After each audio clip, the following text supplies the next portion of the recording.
हे बघ, तू माझ्यावर नाव घेऊ नको. काय म्हणतेस तू की दाजी माझ्यामुळं घर सोडून चाललेत, माझ्यामुळं तुझा संसार उद्ध्वस्त झाला. मी काय केले तुला? उलट तूनेच मला त्रास दिलास, इतका त्रास दिलास. लोक सुद्धा म्हणतात की टेन्शननी थोडी मिसकॅरेज होतं. माझं मला माहिती आहे की मिसकॅरेज कशाने झालं कशाने नाही. माझ्या जागी दुसरं कोण असतं ना तर त्यांनी तर काय केलं असतं. इतकं टेन्शन आहे ना मला.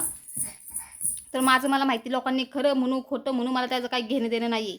माझ्या जीवाला माहिती आहे काय झाले माझ्याबरोबर आणि काय नाही. आणि तू म्हणतीस ना की मिसकॅरेज हे दाजी घर सोडून चाललेत, तर माझ्यामुळं चालले नाही, ते तुमचं वेगळं असेल. मागच्या वेळेस पण तू तसंच म्हणाली, तुझ्यामुळं माझा संसार उद्ध्वस्त झाला ना, आता पण तू तेच म्हणायला लागलीस. तू जरा नीट कर ना मग. तू काय शेण खातीस का काय? हां, मी व्हिडिओ काढत नाही काय नाही तर काय म्हणतीस? आता कसं काय व्हिडिओ बंद केलेस? आता काय आता काय काय परत? तुला थोडं तरी अक्कल पाहिजे ना, ज्ञान पाहिजे ना थोडं तरी. हां, इतकं मला काय झाले काय नाही, आत्तासुद्धा मी माझ्या टेन्शनमध्ये आहे आणि तुझं व्हिडिओ चालले. आलीस का? एकदा तरी आलीस मला बघायला? मिसकॅरेज झालं माझं तर त्यावेळेस लय चांगलं 1-2 व्हिडिओ काढले. आणि आता परत तसंच शेण खायला लागलीस. आणि माझ्यावर नाव घेऊ नकोस की माझ्यामुळं दाजी घर सोडायला लागले, माझ्यामुळं तुमचा संसार उद्ध्वस्त व्हायला लागला. आणि दाजी काय तुझ्या इतके काय हे नाहीत की ते घर सोडून जातील. ते तुला अक्कल घडवायसाठी तसं म्हणत असतील, समजलं ना? आणि परत माझं नाव घ्यायचं नाही. माझ्या नावाने व्हिडिओ बनवायचे नाही, कळालं? मी बनवते का आता? मी बंद केलं आहे ना, तर तू पण तसंच आहे ना, नीट लाईनीत राहा, पद्धतशीर राहा.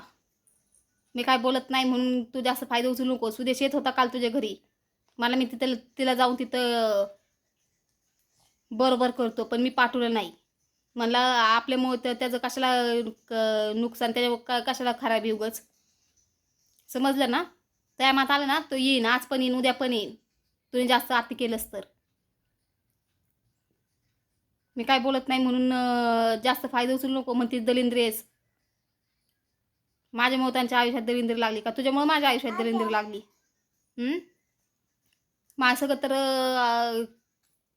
आयुष्य माझं खराब करून ठेवलंस. हां, थोडीशी पण लाज वाटत नाही कुत्रीला? आली एकदा तरी मला बघायला आली की माझं कसं चाललंय, काय चाललंय, तब्येत माझी कशी आहे? एकदा तरी विचारलंस का? फोन तरी केलास का? भांडण्याच्या टायमाला कॅमेरा सुरू करून लय तूर तूर तूर तूर पळत येतेस माझ्या घरी. हां, माझं मिसकॅरेज झालं तर तुम्हाला एकदा बघायला पण नाही आली. आणि मी म्हणले प्रेग्नेंट आहे त्यावेळेस लगेच खीर घेऊन आलती. मग त्यावेळेस खीर घेऊन आली आणि आता मिसकॅरेज झालं तर बघायला नाही आली का असं? आणि मी खीर घेतली नाही तर म्हणते खीर नाही घेतली तिने, असं नाही तसं नाही. त्यावेळेस खीर घेऊन लगेच का आलीस मग? तुझ्या मनात काय काळा असेल ना, बरं झालं मी खाल्लं नाही.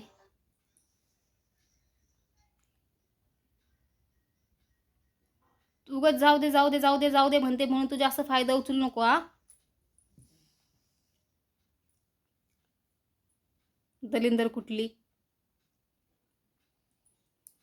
जास्त अति करायचं नाही माणसांनी. आणि तू म्हणतेस ना सगळे तुला बोलते तू आहे त्या लायकीची.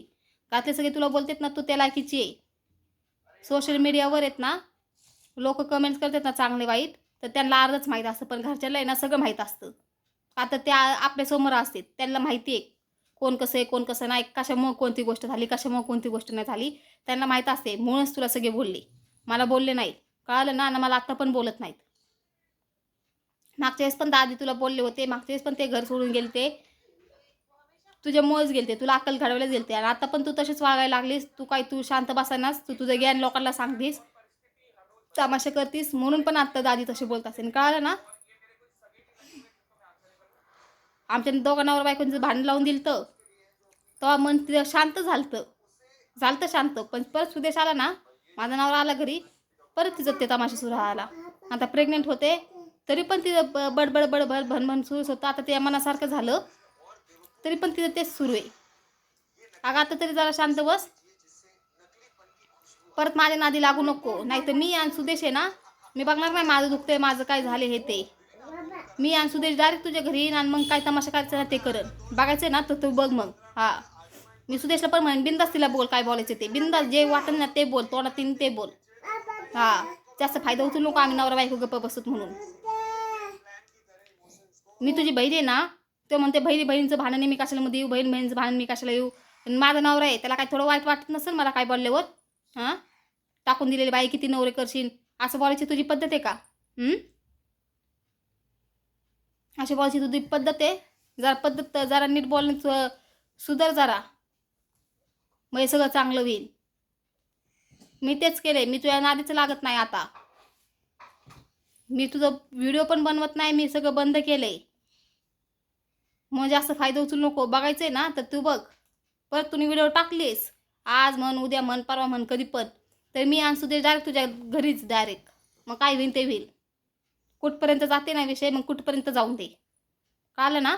तर जास्त अति वागू नकोस, नीट राहा, शिस्तीत राहा. हा, मला झोपीत न उठून मला तसंच अवतारात मला हे सगळं माझं हे झालेलं आहे. लोक तर फक्त लोक म्हणतात टेन्शन कसं मिसकॅरेज होईल. माझ्या शरीरातलं पण काहीतरी प्रॉब्लेम असेल ना, टेन्शनने शरीरातलं प्रॉब्लेम ह्यानी त्यांनी माझं झालं असेल का. तर असं नाही की मिसकॅरेज कोणाचंच होत नाही. ज्यांचं त्यांना आहे ना, ज्यांचं त्यांनाच माहीत असतं. म्हणून तुम्ही कमेंट्स करताना टेन्शन कसं काय होईल, ती खोटं बोलत होते खोटं. ठीक आहे, मी खोटं बोलत होते बस. तुम्ही खरे, मी खोटी. मला माहिती आहे माझी काय परिस्थिती आहे, माझं काय झालं ते सगळं राहिलं बाजूला. तुम्ही खरं बोलतात. मिसकॅरेज येते झालं नाही का, तर मी प्रेग्नेंटच नव्हती. तुमचं खरं, माझं खोटं. आणि तुला सांगते परत, व्हिडिओ बनवू नकोस, नाही तर सुदेश आणि तुझ्या दारात येणार म्हणजे येणार. हा, परत माझ्या नावाने आत्ता जरी मी व्हिडिओ पोस्ट केली आणि माझी व्हिडिओ बघून जरी तुम्ही व्हिडिओ पोस्ट केली, तर मी आणि सुदेश तुझ्या दारात येणार. माझं दुखणं गेलं उडत, सगळं गेलं उडत. माझ्या संग काय झाले, माझं वाईट झाले, गीट झाले, माझं काय झाले, माझं काय प्रॉब्लेम आहे ते सगळं मग गेलं उडत. मी आता 2 दिवस सलाईन लावून आले. पहिल्या दिवशी मी व्हिडिओ काढली, दुसऱ्या दिवशी काढली नाही. आज पण बोलले, पण मी जात नाही का, तर आमचा पैशाचा प्रॉब्लेम आहे म्हणून. ते ॲडमिटच कर म्हणली, 5-7 दिवस ॲडमिट हो. पण मी म्हटलं नाही, लहान मुलगा आहे ते घरी मला बघायला लागते, तर मी येऊन जाऊन सलाईन लावते. म्हणून रोज मी सलाईन लावते तिथं. 2-3 सलाईन मला लावायला लागतात. तर जरा आहे ना, टेन्शन देऊ नको, इज्जतीत राहा, नीट राहा, लाईनीत राहा.